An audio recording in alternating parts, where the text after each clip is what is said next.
amis.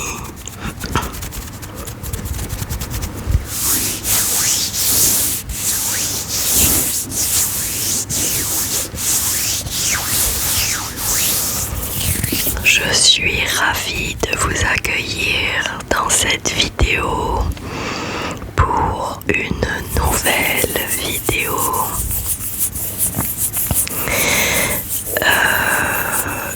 Voilà, merci à tous pour vos likes, vos vues, vos commentaires, vos abonnements. Bienvenue aux nouveaux arrivés. Je suis très contente de l'évolution de ma chaîne, bien que je ne comprenne toujours pas l'algorithme YouTube. C'est un grand mystère. Et mais bon, on est bientôt 1600 abonnés. Et voilà, je suis très contente de ma communauté qui s'agrandit. Et je vous remercie pour ça, pour les boosts, etc. Je suis très contente. Ça me donne envie de continuer. Et bien, bientôt 2 ans de la chaîne. Encore un peu de temps en avril. Ça fait bizarre. 2 ans. Non, 1 an. Non, 2. Oh, j'ai un trou de mémoire. 1 ou 2 ans. Non, 2 ans.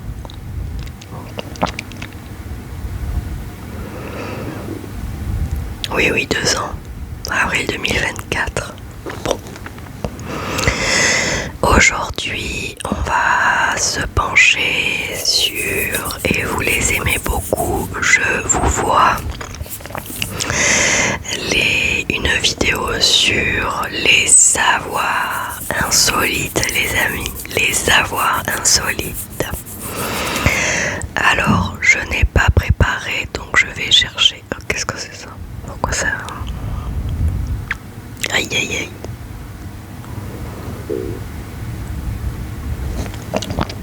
Bon, fermez. On va réouvrir une page. Voilà. Je sais que vous les aimez beaucoup, ces vidéos. J'ai pas préparé, donc je vais regarder au fur et à mesure. Et regardez qu'est-ce qui est. Bon, je reprends, on a été coupé parce que mon téléphone s'est mis à jour. Alors, dans ce pays, chanter en playback est interdit par la loi. Certains pays ne plaisantent pas avec l'authenticité et l'intégrité artistique. C'est notamment le cas d'un pays en Asie qui est allé jusqu'à interdire par la loi la pratique du playback aux artistes. Le Turkménistan est connu pour ses nombreuses interdictions, du port du vernis à ongles à la possession d'une voiture noire en passant par les jeux vidéo, la liste est longue. Même les représentations d'opéra et de ballet ne sont plus autorisées. Cependant, la musique, elle, n'est pas interdite. Seule la pratique du playback est totalement proscrite depuis 2007 dans le but de préserver l'intégrité de l'art et de la musique turkmène. En effet, peu de temps avant sa mort, le président Sapar Mira Niyazo a décrété que le playback était prohibé dans le pays.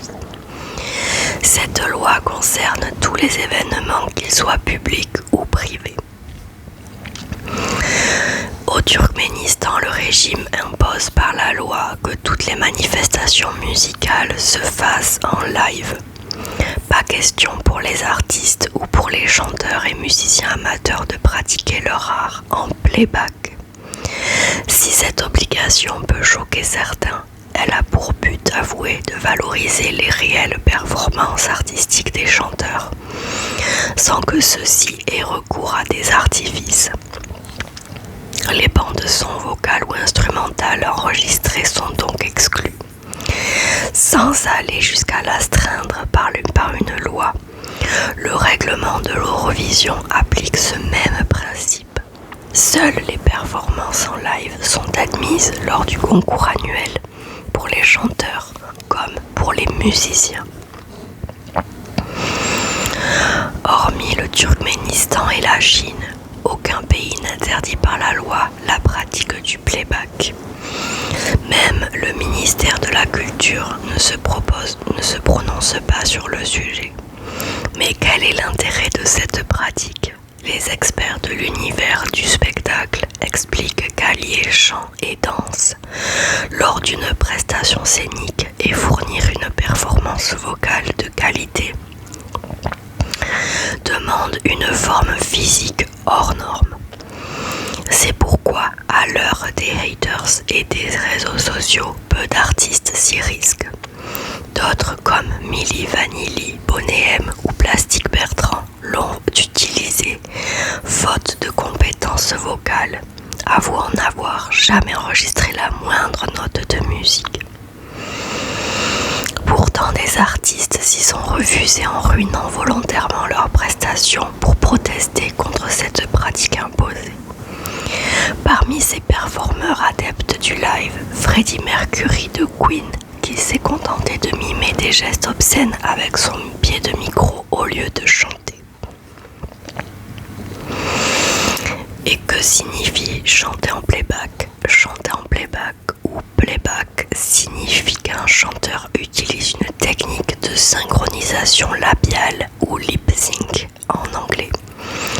Celle-ci consiste à faire semblant de chanter en remuant les lèvres au même rythme que les paroles enregistrées sur la bande vocale ou de jouer d'un instrument de musique de manière synchronisée avec l'enregistrement instrumental.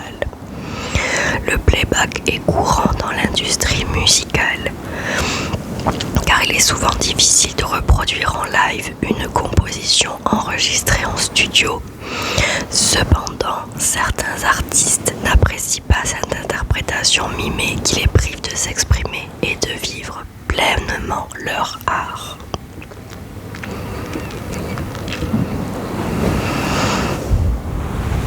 Alors ensuite.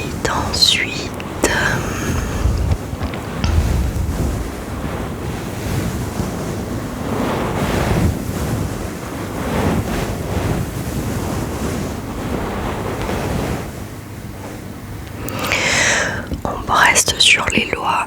Pourquoi est-il interdit de sourire sur une photo d'identité ? En France, les photos d'identité officielles répondent à des règles strictes, allant jusqu'à préciser que l'expression du visage est autorisée. Ainsi, une circulaire officielle nous empêche d'arborer un léger sourire sur une photo, mais dans quel but ? Lorsque vous faites une demande de passeport, de carte d'identité ou de tout autre document d'identité, vous devez fournir une photo d'identité conforme aux exigences de l'administration. Selon la circulaire qui définit les points à respecter, elle doit mesurer 3,5 cm de large et 4,5 cm de haut. Être net, ne pas présenter de traces, de pliures, de surexposition et de sous-exposition, et le fond doit être uni. Mais un point est dicté par les Nations Unies à la demande de l'Organisation de l'aviation pour faciliter le passage des points de contrôle frontaliers surprend. L'interdiction de sourire sur une photo d'identité. Aux États-Unis, avoir la bouche fermée et avoir une expression neutre ne signifie pas qu'on n'a pas le droit de sourire sur une photo. Or, via une circulaire officielle, la France, elle, interdit de sourire sur les photos d'identité afin de présenter une expression neutre. Le ministère avant que le sourire rend l'identification d'un individu par les logiciels de reconnaissance faciale plus compliquée. En effet, pour comparer un visage 3D avec une photo 2D, les algorithmes s'appuient sur certains détails, dont la distance entre les pupilles. À l'heure de la photographie biométrique, le sourire modifierait ce point. Aux États-Unis, la notion de visage neutre n'est pas la même qu'en France. Ainsi, pour présenter une expression faciale neutre, le sujet doit faire face à l'objectif et avoir les deux yeux ouverts. Il peut même afficher un sourire naturel et montrer un peu les dents. En effet, les États-Unis acceptent le sourire sur une photo d'identité dans la mesure où il ne dénature pas les traits du visage. En France, bien que l'interdiction de sourire ne soit pas expressément stipulée, elle entraîne le rejet de la photo par les autorités.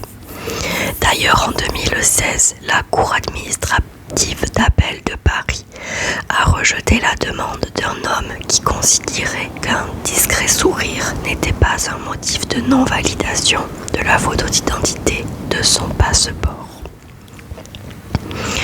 Peut-on avoir des boucles d'oreilles sur une photo d'identité ? Les règles qui régissent les photos d'identité sont très strictes, mais elles ne se limitent pas à imposer la neutralité du visage en interdisant le sourire. Afin de limiter tout ce qui peut conduire à une usurpation d'identité,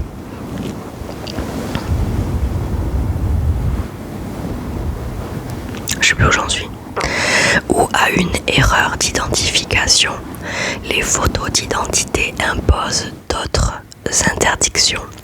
Ainsi, il n'est pas possible de porter de lunettes à monture épaisse ou présentant des verres teintés qui cachent les yeux. Le sujet doit aussi avoir la tête nue et le visage dégagé. Pas de franges sur les yeux ni de mèches sur le visage.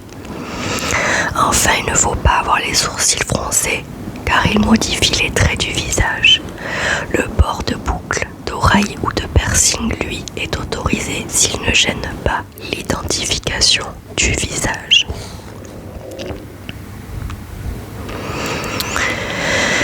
Ensuite,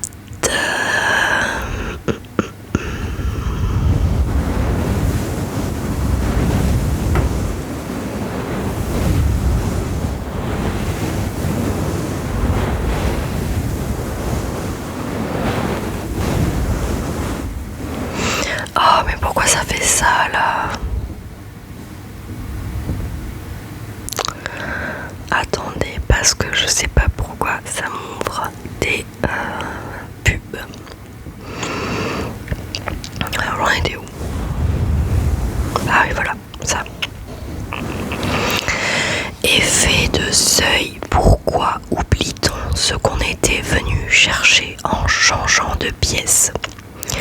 Au quotidien, le nombre de tâches à réaliser et la surcharge mentale peuvent provoquer de curieux phénomènes de mémoire.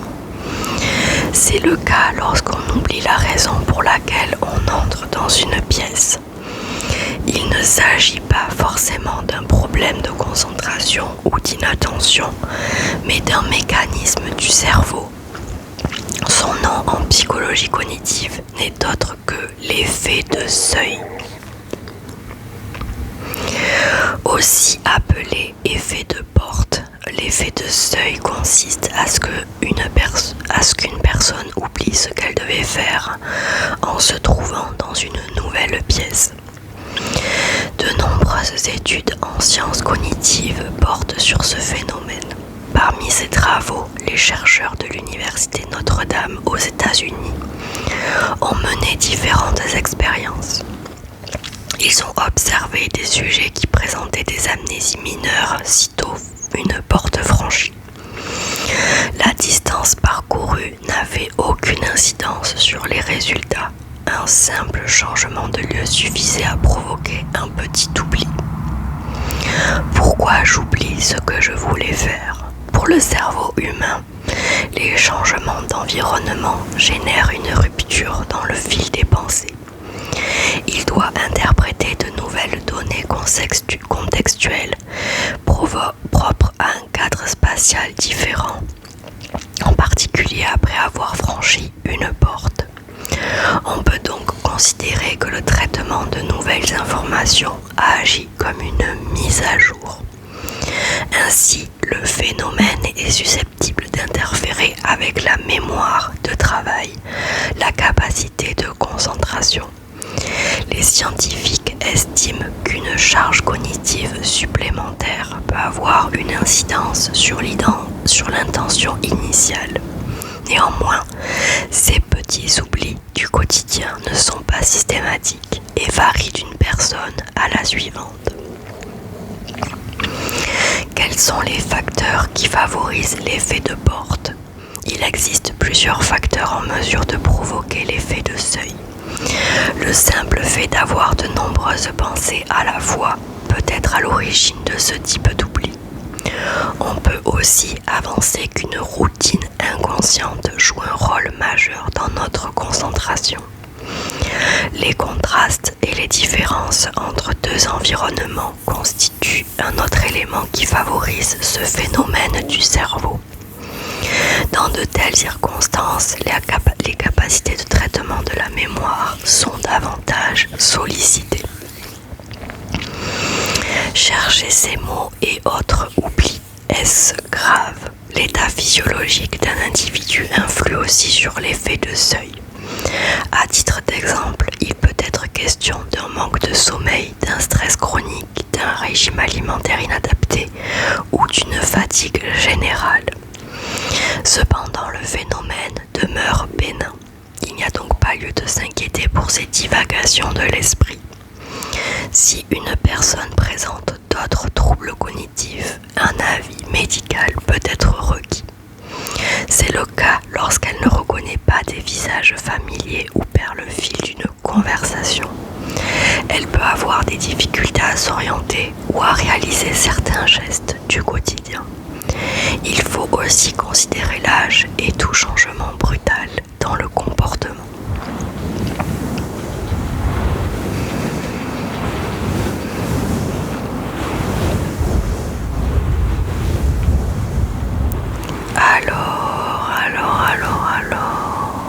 Ensuite, il me semble que je l'avais pas fait celle-ci. Ah, mais qu'est-ce que c'est ça? Pénible. Pourquoi les voitures de gendarmerie n'ont-elles pas toutes la même teinte de bleu? En France, il existe plusieurs véhicules de gendarmerie repérables grâce à la couleur bleue. Cependant, toutes les voitures de l'institution n'ont pas la même teinte de bleu. Pourquoi le bleu gendarmerie n'est-il donc pas uniformisé? Les voitures de la gendarmerie nationale n'ont pas toujours été bleues. Les premiers véhicules de l'institution étaient peints en noir. Ce n'est qu'en 1969 que le bleu est choisi comme couleur officielle des voitures de la gendarmerie nationale. Les premiers véhicules étaient peints en bleu. Les premiers véhicules peints en bleu étaient des Renault 4 et des fourgonnettes Renault Estafette. Cette uniformisation s'inspire de la couleur bleue que revêtaient les tenues des gendarmes. Le bleu devait faciliter la distinction des voitures de la gendarmerie nationale de celles d'autres institutions, notamment les voitures blanches de la police et les camions rouges des pompiers. Le changement de couleur du noir au bleu en 1969 avait pour but de renforcer l'identité des véhicules de la gendarmerie nationale. La première teinte de bleu était appelée bleu de France. C'était une couleur plutôt claire. En 1970, l'institution opte pour un bleu plus foncé. Ce fut la naissance du bleu gendarmerie. Comme cette couleur n'était pas proposée dans le catalogue des constructeurs automobiles, il fallut trouver une alternative. La première étape consiste à sortir les véhicules de la chaîne de production, la seconde à commenter la teinte bleue gendarmerie et la dernière à appliquer cette peinture sur chaque véhicule. Dans les années 2010, la gendarmerie nationale a délaissé le bleu gendarmerie pour des raisons économiques. La production de cette peinture entraînait des surcoûts et prolongeait les délais de livraison. Désormais, l'institution adopte les teintes de bleu proposées en série par les constructeurs automobiles. Ce choix simplifie l'approvisionnement des véhicules de la gendarmerie nationale. Cependant, les différentes marques de voitures en collaboration avec l'institution ne proposent pas la même teinte de bleu, comme c'était le cas avec le bleu gendarmerie. Il y a des différences de tons de brillance et de saturation selon le fabricant automobile. Quels sont les véhicules bleus de la gendarmerie? La gendarmerie nationale compte plusieurs catégories de véhicules provenant de constructeurs français et étrangers. Les voitures de patrouille, exemple Peugeot 3008, Renault Grand Scénic 4. Les véhicules d'intervention, les véhicules rapides d'intervention, exemple Seat Leon Cupra R Alpine A110. Les camionnettes et utilitaires légers, exemple Renault Trafic 2, Renault Kangoo ZE, Peugeot Rifter. Les fourgons, exemple Iveco Daily 3, Renault Master 2, Peugeot Boxer 2. Depuis 2016, les véhicules rapides d'intervention doivent obligatoirement avoir des chevrons rouges et jaunes à l'arrière. Ils améliorent la visibilité de nuit ou en situation d'urgence. La flotte de voitures alpines A110 ne compte qu'une vingtaine d'unités en France. Ces véhicules peints en bleu Abyss métallisé accélèrent de 0 à 100 km/h en seulement 4,5 secondes et atteignent une vitesse maximale de 250 km/h.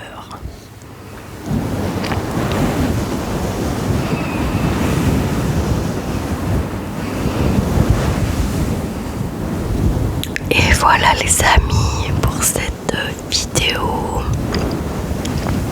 J'espère qu'elle vous aura plu, enrichi, détendu. Je me suis fait piquer, ça me gratte. Voilà, j'espère que vous allez bien les amis. Pour le coup, moi, ça va. On dirait que j'ai le nez rouge. Non, enfin j'ai porté mes lunettes, du coup on voit les traces des lunettes, mais non, ça va, on dirait que j'ai le nez rouge, je ne bois pas, je vous rassure. Je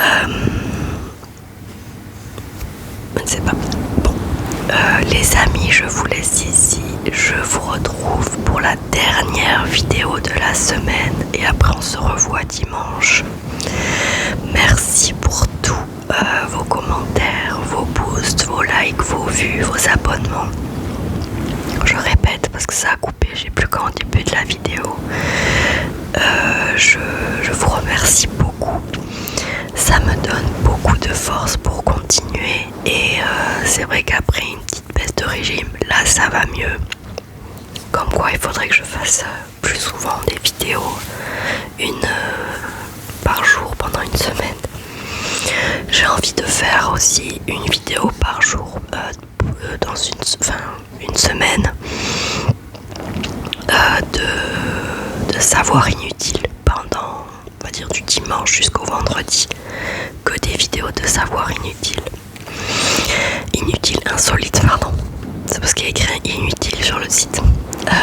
Voilà. Donc je verrai pour faire ça. Parce que je sais que vous aimez beaucoup. Moi aussi j'adore apprendre des choses sympas, simples, c'est bien expliqué, c'est rapide.